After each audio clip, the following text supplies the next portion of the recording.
Savoir quoi faire de vos gains boursiers, vous vous posez peut-être cette question après une belle série de gains, de savoir effectivement si vous devez garder la totalité de cet argent sur votre compte de trading ou si vous devez en rapatrier une partie ou la totalité sur votre compte courant. Donc c'est ce qu'on va voir dans cette vidéo. Mais juste avant, si vous ne l'avez pas encore fait, je vous invite à cliquer sur le bouton s'abonner pour rejoindre les centaines d'investisseurs en bourse qui sont abonnés à cette chaîne.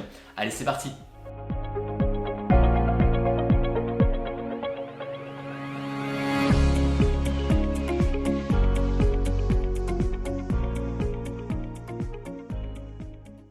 Alors vous allez voir que les décisions que vous allez prendre, elles auront un impact direct et à long terme sur vos performances. En fait, à vouloir trop retirer d'argent de votre compte de trading, vous tirez en quelque sorte une balle dans le pied puisque vous ne profitez pas des intérêts composés. C'est tout à fait logique puisque plus vous avez effectivement un capital important et plus vous pourrez investir, donc vous avez potentiellement des gains qui seront plus importants. Donc imaginons que vous avez un compte de trading de 1000 € et que vous réalisez une performance mensuelle de 10% et qu'à chaque fois vous souhaitez à la fin de chaque mois retirer tous vos gains, donc le premier mois l'équivalent de 100 €. Donc ça veut dire concrètement qu'au début de chaque mois suivant, vous allez recommencer avec le même capital initial de 1000 €.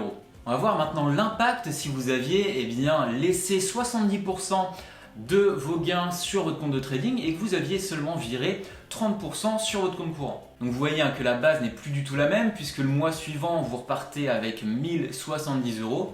Puis on va voir ensemble du coup une projection sur une année. On va voir la différence entre la première solution et puis cette fameuse deuxième solution. Avec la première solution, vous avez empoché 1200 € de gains, ce qui est super. Mais le problème c'est que votre capital ne grossit jamais.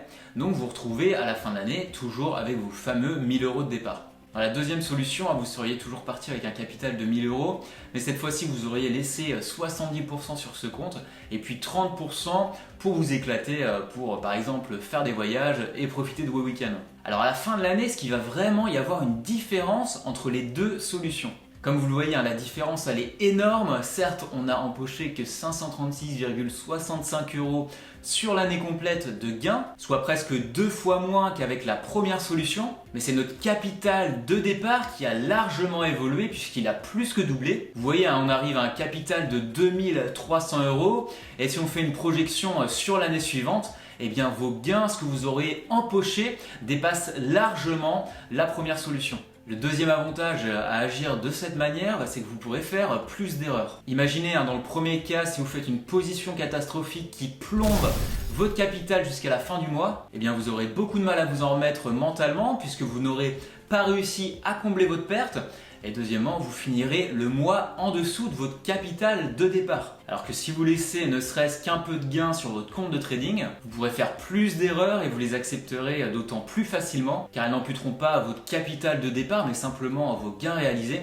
Et ça, je peux vous dire que ça fait une sacrée différence. Alors pensez-y, si je peux vous donner un conseil, pensez à adapter votre gestion de capital en profitant des intérêts cumulés, c'est vraiment explosif.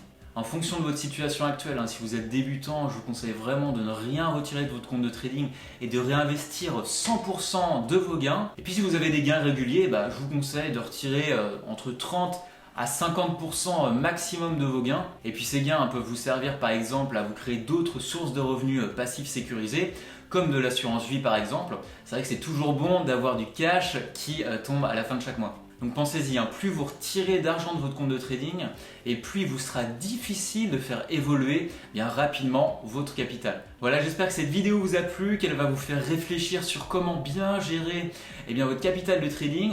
Si vous souhaitez aller plus loin, je vous invite à cliquer sur le petit i. Vous aurez accès au guide des bases en bourse, vous avez jusqu'à entrer votre prénom et votre adresse email. Je vous envoie tout ça dans les prochaines minutes. Je vous invite également à mettre un petit pouce bleu en bas de la vidéo, ce sera super sympa. À commenter comme d'habitude si vous avez des questions, je vous répondrai avec un grand plaisir. Je vous dis à très bientôt, je vous souhaite de bons trades. Allez, salut!